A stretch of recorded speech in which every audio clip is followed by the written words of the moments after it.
España, periodista.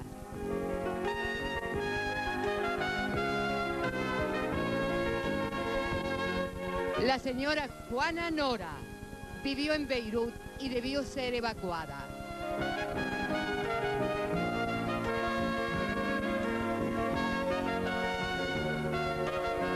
El rabino Sergio Berman, rabino de la Congregación Israelita de la República Argentina.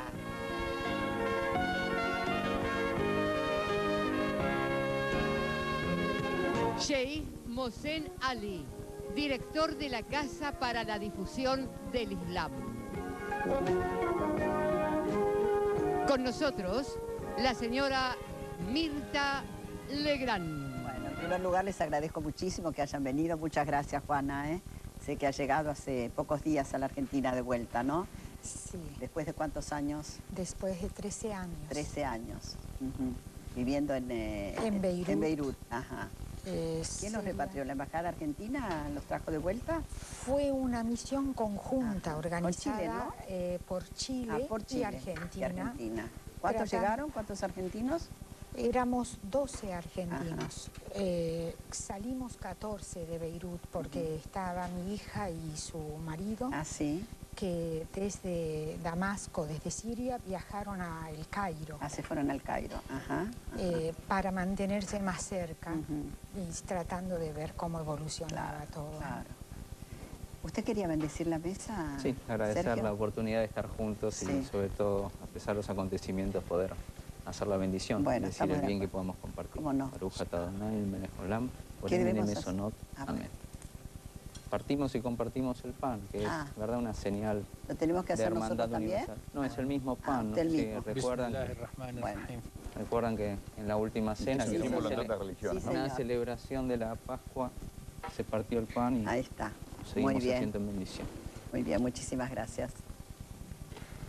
Bueno, ¿quién ganó la guerra, señores? Perdimos todos. No es nuestra, porque somos parte de una sociedad que no está en guerra, que es la Argentina, pero al mismo tiempo tenemos todos una empatía, creo que compartimos con el dolor de destrucción, de muerte. Ha sido terrible. Y por lo tanto la lamentamos, creo que todos los hombres y mujeres de buena voluntad, más allá de que ahora podemos compartir diferentes posiciones, creo que la primera y coincidente es que todos lamentamos. ¿Quién tuvo más bajas, Rabino? ¿Israel o el problema Líbano? Va a ser parte de nuestra conversación. ¿Quiénes son los que están definitivamente en guerra? Y en principio me gustaría por lo menos plantear algunos consensos que todos tenemos antes de las diferencias, que es que todos los civiles que cayeron en esta tragedia que es la guerra merecen nuestra oración y nuestro repudio porque la violencia se los llevara. Y de alguna manera hay reivindicaciones nacionales y de grupos o expresiones de legítima defensa que nunca nosotros en principio como hombres de fe podemos avalar el uso de la violencia. Incluso no tiene sentido como en términos de guerra tradicional. No es una guerra en la cual se haya ganado terreno, porque no había en juego terreno. Las guerras coloniales se conquistaba algo. Acá no se conquistó nada. O sea, fueron y volvieron, van a volver a la misma frontera.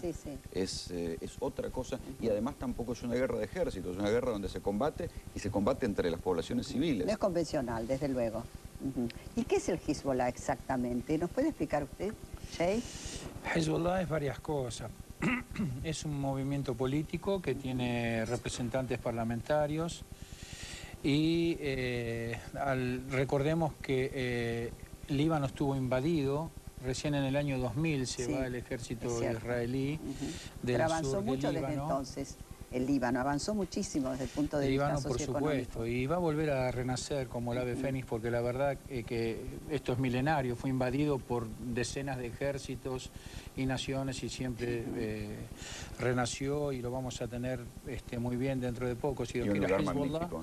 Un lugar magnífico. Inclusive Hezbollah se comprometió en la reconstrucción del Líbano. Pero Hezbollah hoy se lo puede ver desde muchos lados. Pienso que es el movimiento que le ha devuelto el orgullo a la nación árabe. Se habla que desde la época de Nasser no hay un líder tan fuerte y carismático como el jefe de Hezbollah, que fíjese, no solamente ha librado una guerra de resistencia, sino que hoy ya está comprometido en rehacer al Líbano, ¿no es cierto? Ha prometido ayuda para reconstruir las casas, los colegios, los hospitales, todo lo que fue destruido, los puentes. Pero se ha dicho mucho que el Hezbollah tuvo mucho que ver, ¿no?, con la tragedia de nuestro país, de la embajada israelí, del Bueno, allí está el juez Galeano. Yo creo que esto ya prácticamente cada vez menos gente lo compra. Ahí está el juez Galeano dando explicaciones. Se ha metido tantas cosas en el caldero. Ya es cada vez menos creíble. Bueno, hay dirigentes de Hezbollah que tienen pedido de captura. Hay dirigentes de Hezbollah, pero no están imputados en la causa. No... ¿Tienen pedido de captura? No, ya no, Rolando. Sí, hay uno famoso. Tiene pedido de captura, es el jefe operativo de Hezbollah. Ya no pedido tienen. De captura... Ya no lo tienen. Hasta donde yo sabía, cuando cae, a ver, se lo digo con la lamentable autoridad que nos da haber sido periodísticamente los que más descreímos de la investigación del juez Galeano, que para mí, digamos, para mucha de la gente que trabajó conmigo, fue un caso de encubrimiento de Estado, por motivos que nunca sabremos, digamos, si era para tapar a Menem o para qué, pero... Lo único que quedó en pie de la investigación de aquel atentado fueron las investigaciones que hicieron servicios internacionales, uno les creerá o no, y que fueron incorporadas a la causa, pero que son las que señalan a Hezbollah, digamos. Pero estos servicios internacionales tienen una particularidad, y es muy interesante leer el libro de La Nata, Cortinas de Humo, cuando dice que primero se elige a quién acusar y luego se empiezan a construir pruebas para arribar a ello, ¿no? Estos servicios internacionales son los históricamente opuestos a la nación árabe y al Islam, que son la Mossad y la CIA. Pero ese es un tema que realmente hay que dejarlo a los especialistas. Yo no le estoy esquivando el bulto. A mí me parece que nosotros tenemos que hablar, especialmente coincidimos... Yo constaté que Hezbollah allá es un movimiento nacional. ¿Cómo se llama uno que estaba en Río? Y Nasrallah es muy popular, digamos. Uno que estaba en Brasil, que lo estaban buscando.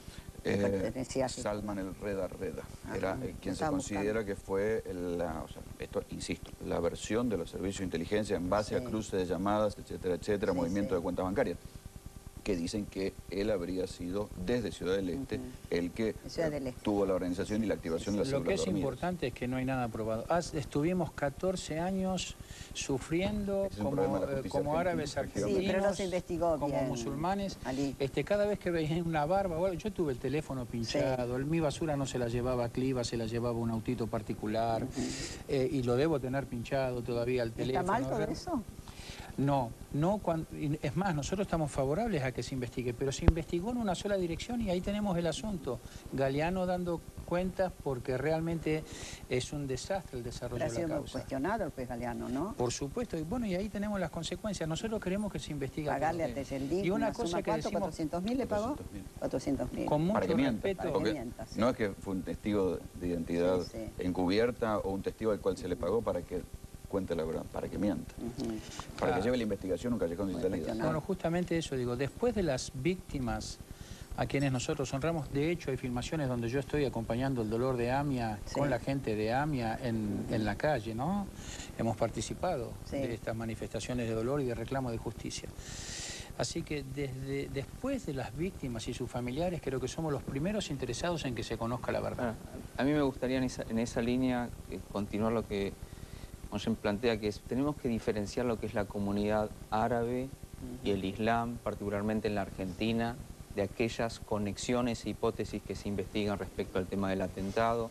Es importante que no sean nuestros hermanos musulmanes los que tengan que permanentemente decir que no se puede generalizar, como a veces pasa, que todo terrorismo es islámico. Eso nos corresponde a nosotros plantearlo. Más allá de las objeciones, que me parece que también está claro en lo que se está conversando respecto a Hezbollah, lo que representa tanto por sus acciones, que por un lado son de orden participativo en la realidad del Líbano y con muchísimas... Pero discúlpeme, el Líbano tiene su ejército, ¿no? Sí, bueno, de hecho la problemática que tenemos nosotros, y yo creo que en esa línea, por lo menos lo que ya estamos planteando acá, deja claro nuestras diferencias respecto a que nadie puede reivindicar, y en este punto yo creo que no me quisiera extender porque nosotros no somos analistas ni de investigaciones ni geopolíticos, somos hombres de fe, pero tenemos diferencias muy claras respecto a lo que significa ser parte de un sistema democrático, ser parte de un proyecto de acción y ayuda social y al mismo tiempo sostener acciones que tienen que ver con el terrorismo Hablando internacional. de ayuda social, ¿el Hezbollah no nace así como ayuda, una especie el Hezbollah nace, de ayuda social, de colaboración? Nace así en el año 1982, ¿no? Un poco antes, en el 82 ya se estaba organizando. Y bueno, la realidad de ver su país invadido con un ejército diezmado, no se olviden que el Líbano tuvo 15 años de guerra civil, entonces tuvieron la necesidad de constituirse en brazo armado como resistencia a la invasión israelí. Bueno, eso es lo que repudiamos, en el sentido de que una cosa es el contexto de la invasión israelí y otra cosa es salir de las fronteras, de las zonas del conflicto y a través del terror pedir reivindicaciones. Yo puedo acordar con Moyen que esto todavía, por las deficiencias de la justicia argentina, nos trae problemas a todos, porque seguimos hablando de hipótesis cuando ya a esta altura podría estar corroborado. Acá hubo determinadas hipótesis, determinadas participaciones que nos dejan a nosotros confrontados porque no se hizo justicia. Pero ahí es donde nosotros tenemos nuestras diferencias respecto... ¿Y por qué cree que no se hizo justicia, Rabino? Bueno, yo creo que todos, en ese sentido... Nos quedamos a desayunar, Mirta. Sí, nos quedamos a desayunar. Desde el punto de vista conceptual, la impunidad es una estrategia, no es un error o una ineficiencia. Entonces lo que nosotros tenemos que revisar es por qué se sostiene una zona de impunidad y por qué no hubo voluntad política para llevar ¿Qué hay detrás de todo eso? Cada vez que hay un escándalo inmenso, intereses, ¿no? se activa una maquinaria de encubrimiento de Estado. Uno puede pensar, la dictadura con los desaparecidos activó una inmensa maquinaria de encubrimiento de Estado. No solo de terrorismo de Estado, sino de encubrimiento. Borró las listas, borró los microfilm, perdió todo. En algunos casos pasó lo mismo. En el caso del estallido de la fábrica de armas de Río Tercero pasó lo mismo. Se mintió judicialmente en un caso de encubrimiento de Estado hasta que después, años después, se comprobó que había sido un atentado. En el caso de la AMIA es el otro gran caso de encubrimiento de Estado. Lo que no se sabe es por qué. ¿Qué debía esconder el gobierno menemista para esconder eso? Donde había 86 muertes. Yo tengo una conjetura que es lo que, conjetura de muchos analistas internacionales, que ahí lo que hay es una deuda por energía nuclear a Irán. A Irán. Exactamente. Había tratativas por energía nuclear y esa deuda quedó impaga y a partir de ahí me parece que se desencadenó una lógica de pase de facturas o de algo que a uno se le escapa. Pero esto es una hipótesis. Un alto costo, es una hipótesis pura. ¿Usted piensa igual? ¿Usted piensa igual, Moyen? No, por el contrario. Yo, aún en el disenso, tengo que tener la honestidad intelectual de decir que yo reivindico al Hezbollah y lo asimilo, por ejemplo, a los criollos nuestros que en 1806 y 1807 resistían la invasión de alguien que venía por sus tierras. No es ningún... Es una guerra que también se da hasta por el agua, es una zona donde no hay agua. Y no es ningún secreto, por ejemplo, que el 66... Lo leí en Clarín, esto yo no lo puedo inventar, ¿no? El 66% del agua que utiliza Israel es sacada del río Litani y del sur del Líbano. Por eso desalinizaron, ¿no? El mar de los israelíes, ¿no? Se está trabajando y ojalá que se solucione pronto. Costó fortuna. Hay que hacer hincapié en algo, ¿no? Musulmanes y judíos, y yo desafío a los profesores de historia a que nos digan a ver cuándo hemos peleado, cuándo nos hemos matado unos y otros. ¿No son guerreros ustedes? ¿El Hezbollah no es guerrero? No, pero él no es Hezbollah. No es Hezbollah. Y aunque él lo reivindica, pero no es. No soy Hezbollah, pero usted lo reivindico la lucha. Está bien, pero igual yo podría ser, o si estuviese en Líbano podría ser un Hezbollah, pero sí, porque le digo, yo creo desde ¿de dónde vienen las armas? ¿Qué país los ayudan, por ejemplo? Honestamente no conozco eso, pero sí ¿No conoce de verdad? No, de verdad, yo vengo acá con Dios como testigo a hablar la verdad. Sí. O al menos mi verdad. Yo reivindico esta resistencia porque la creo justa y porque la creo digna. Es más, hasta hay diferencias entre Hezbollah y Hamas por la forma en que Hamas ataca a veces objetivos civiles. El Hezbollah no ha atacado nunca objetivos civiles y menos fuera de Líbano. Por eso yo digo que acá no puede haber sido nunca Hezbollah. Cada vez que tuvo una acción militar siempre la reivindicó. Catiullas que parten del Líbano. No, esto es una coyuntura distinta, estamos hablando históricamente. Antes también partían, digo. Las Catiullas no son nuevas, que yo sepa. Muy bien, Rolando, y esto vamos a decirlo. Vamos a hablar la verdad. Yo le digo que sí, que es... Los misiles. Son misiles de bajo alcance, que no son teledirigidos. O sea, que uno los dispara como un mortero tradicional y que cruzan la frontera. A ver, Mirta, un detalle que a nosotros nos llama la atención como argentinos cuando uno va ahí es el tamaño, porque Israel es la superficie de la provincia de Tucumán y Líbano la superficie de la provincia de Misiones. Entonces todo está muy cerca. Entonces por eso un cohete rudimentario puede pasar y recorrer 15 kilómetros y caer del otro lado y matar gente. Lo que estoy diciendo es que nosotros, si vamos a decir la verdad, esto ocurre, pero también tenemos que ver por qué ocurre. Porque se ha mentido y se ha dicho que esto nace a partir de la captura de los soldados israelíes en la frontera con el Líbano. Ahí empieza todo. Yo les quiero preguntar, discúlpenme, pero yo me pongo en lugar del público que no sabe. Claro, yo tampoco sé, no estoy muy, sé lo que leo en los diarios, lo que conozco, lo que escucho y leo en Esto empieza con el asesinato de Rafik Hariri. Ahí empieza. En el sur del Líbano estaba establecido el ejército sirio, donde Hezbollah tenía poca injerencia allí porque estaba el ejército sirio. Con el asesinato de Hariri, que para nosotros Siria no tiene nada que ver, es obligado a retirarse por la resolución de las Naciones Unidas el ejército sirio que acata la resolución y queda desguarnecido el sur del Líbano. En ese periodo, en estos últimos 5 años, y Graña como periodista debe conocer, hubo constante intercambio de disparos de un lado y del otro. O sea, esto no comienza con los soldados.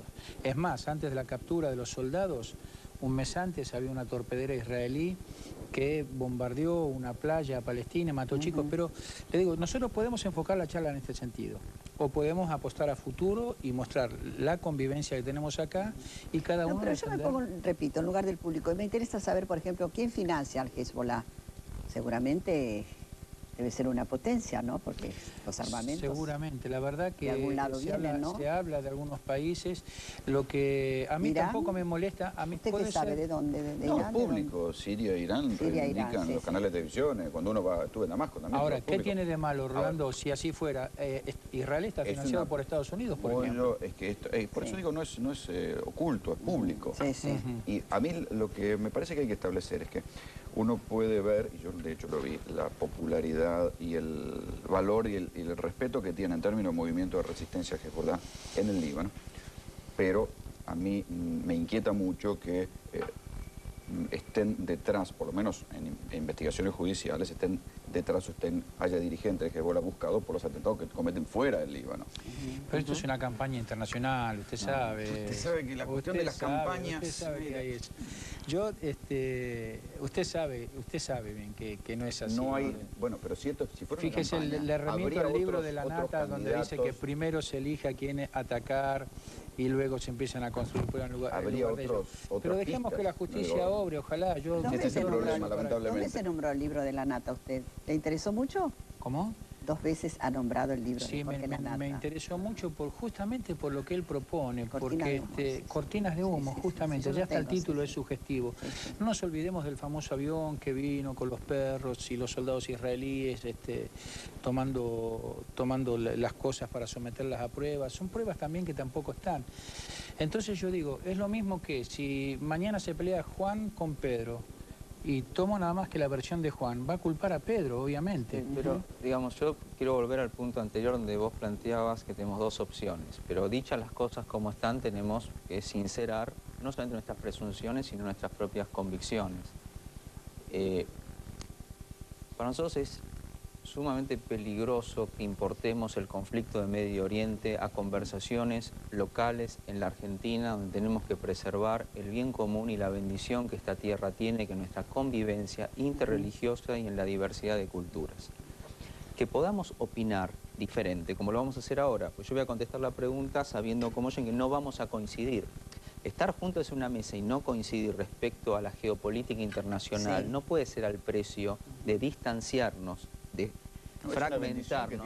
fragmentarnos e importar lo que no nos corresponde. Porque en última instancia, a mí no me corresponde dar una opinión, una versión oficial desde el Estado de Israel. Pero justamente, como el pueblo judío no es lo mismo que la nación judía, que es una sola, porque a diferencia del pueblo islámico tiene varias naciones, que es Israel como proyecto de nación, y tiene un solo Estado, que es el Estado de Israel. No se puede homologar todo como si fuera una sola cosa. Hay que tener claras diferencias. Pero al mismo tiempo hay una solidaridad y una reivindicación que todo el pueblo judío hace sobre el hogar nacional y sobre el Estado de Israel, más allá de esas diferencias. Estas opiniones que nosotros tenemos... El Islam también se concibe como una nación, ¿no? Como una civilización y tiene aspectos de nación. Ahora, nosotros vamos a opinar y tenemos que decir lo que pensamos. Lo que tenemos que saber es qué va primero y qué va después. ¿Va primero nuestra opinión, que es divergente, o va nuestra coincidencia en Argentina de mantener la paz y el bien común? Respecto a lo que se habló acá, a diferencia, porque con Moyen lo hablamos varias veces, nosotros tenemos una visión diferente respecto a lo que sucedió. ¿Son amigos ustedes? Nosotros conversamos habitualmente porque acá hay muchos referentes que venimos hermanados en el diálogo interreligioso y trabajando. Estamos pagando un precio muy alto en las últimas semanas, porque este es el primer espacio donde nosotros nos encontramos en un medio, porque hemos llegado también a un consenso y un acuerdo entre referentes de ambas comunidades, que es un tiempo en el cual, con nuestras diferencias, que no las vamos a soslayar. ¿Pero las comunidades están de acuerdo? ¿Con respecto a qué? Y las pasiones se crispan en ese momento. Hay veces, por ejemplo, se hablaba de trasladar el conflicto. Yo repito que con respeto, digo, ¿no? Por ejemplo, Daya y Amia expresaron su apoyo no solamente de forma verbal, sino que viajaron a Israel. Entonces, cuando él decía que somos valientes, que estamos dando pasos en dirección de unificar, es porque a mí también me dicen, pero ¿cómo? Se habla de no, vos te vas a sentar con la gente que fue a dar el apoyo a Israel, pero hay que ser valientes y apostar a la paz, a la convivencia. Nosotros nos podemos sentar y discutir. Sin renunciar a la convicción, es verdad, claro. ¿no es cierto? Ahora, en función de esa convicción, para empezar ese camino, que me parece que es muy importante, y también diferenciar lo que es la gente y las bases y las instituciones que las representan, porque todos los argentinos, sin distinción, en el orden nacional y en nuestras comunidades tenemos problemas de representatividad y cómo hacemos para llevar la voz de ¿Y usted qué piensa que la Argentina, que los argentinos están a favor de quién? Yo creo que los... ¿Del Líbano o de Israel? Yo creo que, bueno, ahí viene el punto que se conecta esta pregunta con el punto anterior. Acá la guerra no es entre Israel y el Líbano, tampoco es con Hezbollah. La concepción que muchos tenemos es que la guerra fue previamente declarada y es con Irán. La misma conexión y vinculación que hubo para los atentados en Argentina, de Irán vía Siria y operando con algunos referentes de Hezbollah, que tampoco hay que generalizar todo, ni todo Irán, ni todo Siria, ni todo Hezbollah. ¿Qué piensa el presidente Chávez que estuvo visitando Irán últimamente? Bueno, eso forma parte, digamos, de una inconsistencia latinoamericana en todos los niveles, y que nosotros, cuando no sabemos lo que es política de Estado con administración de recursos, pasan estas cosas. Ahora, bueno, pero marca una inclinación, es evidente. Y bueno, pero forma parte de... Chávez fue el único presidente latinoamericano que nosotros... Le digo, acá por ahí no coincidimos con el rabino. No vamos pero nosotros aplaudimos la decisión de retirar su embajador de Israel, porque la asimetría en la responsabilidad es muy grande. Claro, como nosotros reclamamos que nadie retiró embajadores de Irán, ni cerró sus representaciones diplomáticas cuando dice que Israel debe ser eliminado y borrado del mapa, o como cuando, sin mencionarlo, un presidente de la nación habló de la semiplena prueba de la partición de Irán, etc. Entonces, es verdad, nosotros tenemos diferencias sobre la visión de la geopolítica y los intereses nacionales. Ahora, la pregunta es, nosotros, ¿de qué nación hablamos? Yo diría, en principio tenemos que hablar de nación argentina, porque podemos hablar de todas las diferencias y preservamos la paz interior y el bien común como argentinos. A partir de ahí, Moyen tiene posiciones respecto a la concepción de las naciones árabes, yo tengo en función de mi concepción de la nación judía y del Estado de Israel. Nuestro problema es las últimas 2 semanas, y lo hemos hablado personalmente... Sí, pero discúlpeme, si suponemos que el Hezbollah fueron los causantes de los 2 atentados cruentos en la Argentina, uno no les puede tener simpatía. Evidentemente, los cuestiona. El pueblo argentino no puede tenerle simpatía ni quererlo. Fueron los causantes de cientos y cientos de muertos. No, eso es lo que dice la Mossad y la CIA, porque acá la causa está totalmente Pero es verdad, Moyen, usted lo niega, pero es verdad. Usted sabe que no es verdad. Es verdad, se investigó mal. Es como dice lo que dice Graña. Es lo que dice Graña. Se investigó mal, pero acá vamos a volver a la cuestión del Líbano. Cuando yo hablaba de asimetría en la responsabilidad, no puede ser la misma responsabilidad que tiene Israel con un ejército formal establecido, el sexto ejército del mundo, potencia nuclear inclusive, que la responsabilidad que tiene Hezbollah. O sea, acá se podía haber parado esto hace mucho tiempo. Y como muestra basta esto. ¿Por qué no se ha hecho? Como muestra basta esto, la mayoría de los muertos libaneses son civiles. De los 900 y pico que han muerto. Y la mayoría de los muertos israelíes son soldados. O sea, fíjese... ¿Qué me quiere decir con eso? Justamente el modo de combatir. El modo de combatir. ¿Y cuál es el modo? Y en bueno, que Hezbollah combatía contra el ejército. Desgraciadamente, los israelíes mataban civiles, me está diciendo usted. Hezbollah combatía contra el ejército, pero las catiullas caían del otro lado y mataban civiles también. Por supuesto, pero del mismo modo... Si no mataban más, porque habían pasado a la ciudad. Se abona la hipótesis del escudo humano, que es justamente lo que nosotros no tenemos que polemizar, que la estrategia... Sí, yo no sé también lo del escudo humano. A ver, también la gente tiene derecho a quedarse en su lugar. Muchas veces cuando yo estuve ahí y la gente, ¿qué te decían? Bueno, ¿yo por qué me voy a ir? No, ¿por qué me voy a ir a un centro de refugiados? La gente no quiere irse a ver, Juana, le vamos a pedir la opinión a la señora Juana. Es que eso es lo que dice la mayoría, no se quiere ir de su casa. Pero algunos, por ejemplo, a nosotros nos costó tomar una decisión. La gente que está acostumbrada a la anterior guerra piensa que esto, bueno, pensaba en ese momento que a partir del 12 de julio estoy hablando, que esto iba a durar una semana. Entonces, sí, claro. pero es ridículo que te vayas. Pero no tenían temor a perder la vida, a morir. Están acostumbrados a la guerra. Los libaneses están acostumbrados a la guerra y solamente hay que vivir allí para ver cómo ellos continúan con su vida normal. Exactamente, era como si estuvieran bombardeando en Avellaneda y la gente cenaba en Palermo en un restaurante. Pero increíble realmente. Entonces, porque las imágenes que veíamos eran terribles. Exactamente, esto desde Buenos Aires no se puede entender, no se puede entender, hay que estar allí. A mí me pasó cuando empezó la guerra del 75, que desde aquí mi familia de origen libanés iba siguiendo los acontecimientos. En el año 82 mi padre decidió volver al Líbano en plena guerra y nosotros desesperados, ¿que a dónde va? Porque va a la boca del lobo, decíamos.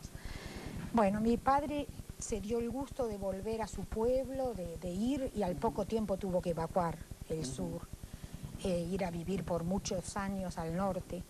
Ustedes, por ejemplo, cuando habían bombardeos, ¿ustedes se refugiaban en refugios o no? En el caso nuestro, no, porque los bombardeos eran localizados, en un lugar, como estaba diciendo. Cuando pero en el centro de Beirut, por ejemplo, no es que cae un misil en cualquier parte, está localizado. Está localizado. O sea, le dicen... Pueden bombardear hasta un piso de un edificio. Ah, sí. Hospitales bombardearon, me parece. Me enteré por la agencia Reuters, por internet, que iban a bombardear Dahie.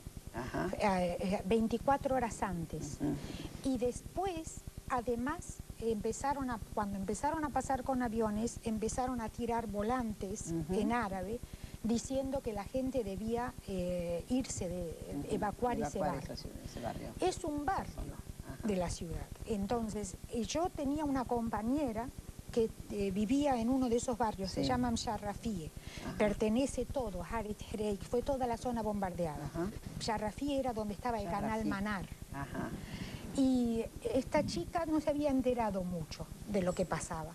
¿No se había enterado? No se había enterado porque yo supongo que a veces depende del canal que uno ve o si está siguiendo las noticias por internet. Usted me habla de la televisión, la televisión le va dando la pauta de todo, como las actividades. La televisión, claro, pero también la televisión libanesa no se puede hacer cargo de operaciones de amedrentamiento que pueda hacer Israel. Entonces, los volantes son una cosa, uno le puede creer o no le puede creer. Y en definitiva, si uno le cree o no le cree a esto, ¿qué culpa tiene?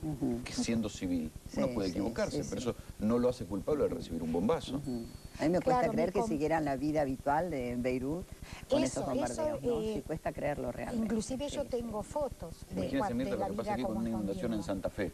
Cómo se alborota la población. Sí, pero de ahí a las bombas, a los misiles, es terrible, es terrible, ¿no? Es incomprensible. Es que ellos están tan acostumbrados a esto que no pueden creer que uno tenga miedo, al punto de que cuando yo llamé para despedirme de mi jefe, ya estaba cerca de la frontera con Siria, yo le dije, te llamo, Pierre, para despedirme. Y él me dijo, ¿te vas de vacaciones? Pero yo le digo, pero Pierre, me están evacuando. ¿En qué trabajaba usted, Juana? Yo soy profesora de español. Allí era de español como lengua extranjera. Y daba clases hace muchos años ya en el Instituto Cervantes, que es español, que al segundo día se fueron todos los españoles y cerraron. Huyeron. En el microcentro ellos se fueron evacuados. Asustados, claro. Y en la Universidad de San José, una universidad que está ahí en el centro de Beirut también. Y bueno, cuando yo estaba de vacaciones en la universidad, pero como yo estoy comprometida para presentarme en septiembre, entonces llamé para despedirme. ¿Va a volver usted? ¿Va a regresar? Esa es la pregunta del millón. Esa es la duda, ¿no? Esa es lo que me... ¿Sintió miedo en algún momento, Juana, viviendo ahí en Beirut? Yo, no sé, en un momento, yo sentí miedo cuando volví a Beirut, porque la primera noche de los bombardeos en Dahye, nosotros lo pasamos en las montañas, en centro, hacia el este, en un hotel, porque como mi yerno sabía lo que iba a pasar, porque él vivió la guerra anterior, entonces dijo, claro, ustedes no lo soportan. Están acostumbrados, qué terrible, ¿no? Sí, él vivió la guerra. A la guerra, en Beirut todavía se ven los edificios como capas sedimentarias de guerras anteriores, ¿no? En mi barrio todavía tienen marcas de la guerra anterior los edificios. Bueno, esto no se debe a la vocación guerrera de los árabes, ¿no? O sea, sino que es, como le decía, es un pueblo que fue invadido milenariamente, históricamente fue invadido, siempre resistió y recuperó su libertad, ¿no? Bueno, Israel también. Ali, le dejamos un saludo, sus sobrinos Kambar y Taleb, de José Ingenieros. Muchas gracias. ¿Son sobrinos suyos? Son queridos sobrinos. Mirta, me emocioné mucho cuando cortaron el pan. Miriam, de Florencio Varela. Bueno, Miriam, muchas gracias, querida. Espera que tengo más mensajes. Mirta, felicitaciones por la mesa de hoy. Es muy interesante. Sandra de la Plata.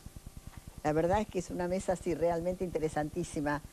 Yo me disculpo por de pronto no estar así muy al tanto, muy embebida, pero bueno, yo me pongo en lugar de la gente de la calle. La señora, a ver, ¿qué le gustaría saber? ¿Qué quiere preguntar? ¿Por qué? ¿Cómo se desencadena esta guerra anticonvencional, no es cierto? Porque realmente lo es, como usted ha dicho muy bien. ¿Usted tuvo miedo en algún momento, Graña, estando allá? Miedo siempre, muchísimo. El secreto de nuestro trabajo es saber controlarlo. ¿Le cayeron bombas cerca de donde usted estaba? ¿Se refugió en algún momento? No, estuvimos muy cerca de la artillería. Nosotros estamos, en el momento en el que estábamos nosotros en Beirut, fue la masacre de Cana. La masacre, digamos, que fue un antes y un después en esta guerra, donde murieron una cantidad de chicos que estaban refugiados. Y nosotros estábamos en Beirut y viajamos toda la tarde haciendo postas con taxis, porque no había ya nafta, para llegar ahí, ¿no? Entonces, pero los bombardeos en aquel momento, justo en el momento que nosotros vimos, hubo una tregua en Beirut, no bombardearon Beirut. Lo que sí era muy impresionante andar por los caminos. Sí, ¿no? Porque uno iba con el auto por el camino y de pronto empezaba a ver un montón de autos chocados a los costados de la ruta y decía, ¿por qué? ¿Qué pasa? ¿Manejan mal? Yo, digamos, al principio no sabía por qué. Seguía andando y empezaba a ver autos incendiados. ¿Y qué era? Que habían pasado los aviones o los helicópteros. Entonces la gente que venía manejando desesperada se tiraba al costado de la ruta y chocaba el auto contra lo que pudiera. Claro. La banquina se escondía. Qué horror, Dios mío, terrible. Y a partir de ahí se empezaron a ver ya los camiones humeantes. Esto nos pasó cuando estábamos saliendo, que nos equivocamos de ruta y nos metimos en uno de estos lugares y salimos. Hasta que en la frontera misma de Líbano y Siria, en la carretera había 2 cráteres de 25 metros cada uno, uno en cada mano, y en uno de los cráteres una combi con la gente muerta todavía. Qué horror, Dios mío. Hay muchos chiquitos muertos, murieron muchos niños, eso fue terrible. Eso fue terrible y la cantidad de civiles, porque también algunos decían que como estrategia de guerra se utilizaba el avisar que iban a atacar y cuando la gente salía se atacaban los caminos. Es una guerra, Mirta, y en una guerra, claro, es una persona. Yo tenía una foto y la verdad no me animé, la tengo acá, pero no me animé a traerla para que no se pensara en un golpe bajo. Es la foto de un chiquito. Y a ese chiquito yo quería ponerle un nombre Mahmoud y de apellido Uri o Goldenberg, no sé cómo sea. Son las principales víctimas de esto. Nosotros tenemos que han muerto muchos chicos, para que eso es terrible. Tengo que ir a una pausa. Mirta, soy judío, pero no comparto esta guerra por parte de Israel, dice David de Belgrano. Nora, conocí el Líbano en la década... Nora, claro, porque su apellido es N-O-H-R-A, ¿no es cierto? Juana, conocí el Líbano en la década del 60, era un país maravilloso. Sí, la llamaban la París, ¿no? La Suiza, sí. Sonia de Martínez, la Suiza la llamaban, sí, de Oriente. Graña, Israel es el país más armado de la región. ¿Cómo es que no pudo vencer a Hezbollah? Dice Mario de San Justo. Bueno, porque la resistencia, esto se ve cada vez que un ejército de línea invade un territorio. La población está de su lado, digamos, porque están defendiendo su lugar, y además Hezbollah lleva años preparándose para combatir, tiene túneles, tiene armas, tiene una cantidad de cosas. Y se ve también en el naufragio de Estados Unidos en Irak, digamos, cuando el ejército puede invadir fácilmente, pero después no se puede sostener, porque no pueden contra las guerrillas.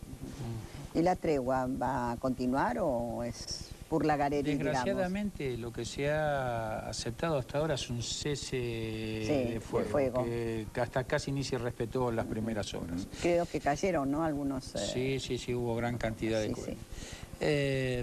Nosotros apostamos a que llegue la paz, pero la paz no va a llegar nunca y acá sí coincidimos plenamente con el rabino por las cuestiones, pues alguien se emocionó porque partimos el pan, nosotros compartimos muchas cosas aparte del pan, gracias a Dios. Pero está bien que se emocione la gente, me parece muy bien. Por supuesto, pero decimos que tenemos mucho trabajo en común hecho, pero la paz no se va a alcanzar hasta que no haya justicia y dignidad para todos.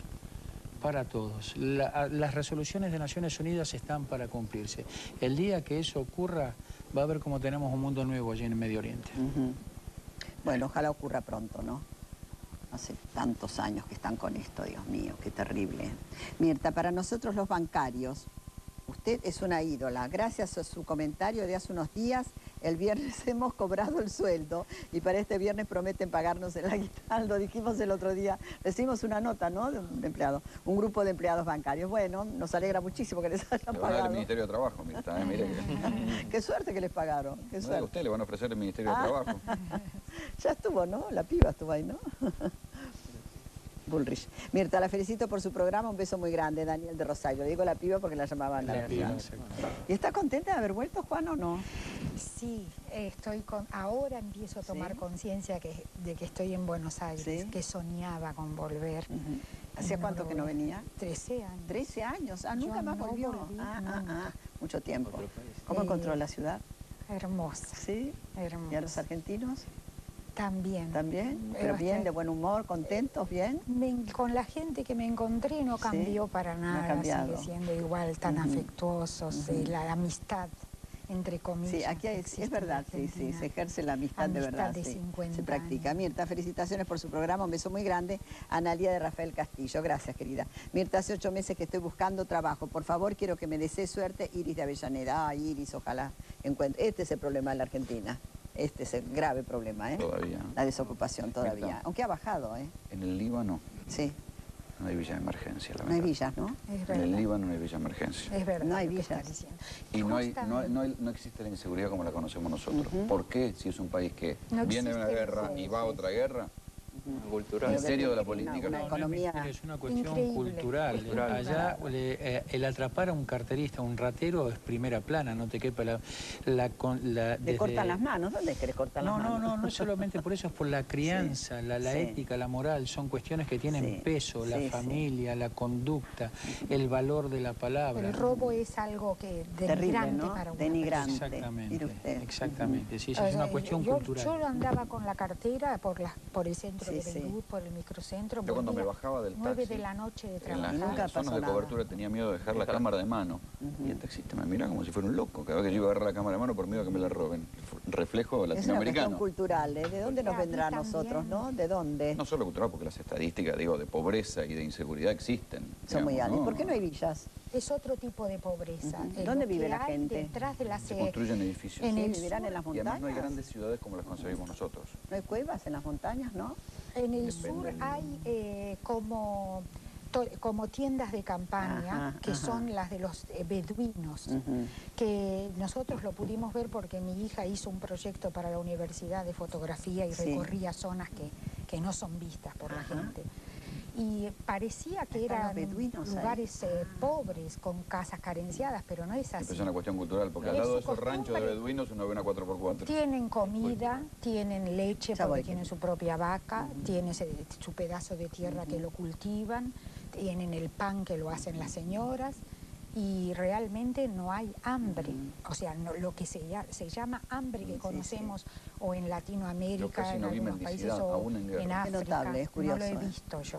Yo he dado de comer a chicos de la calle, le he dado una galletita o una manzana o algo, y no lo aceptaba porque se notaba que no tenía hambre. Es cultural. A nosotros nos sorprende cómo en otro país hacen las cosas bien y no nos sorprende por qué nosotros lo hacemos tan mal teniendo todo.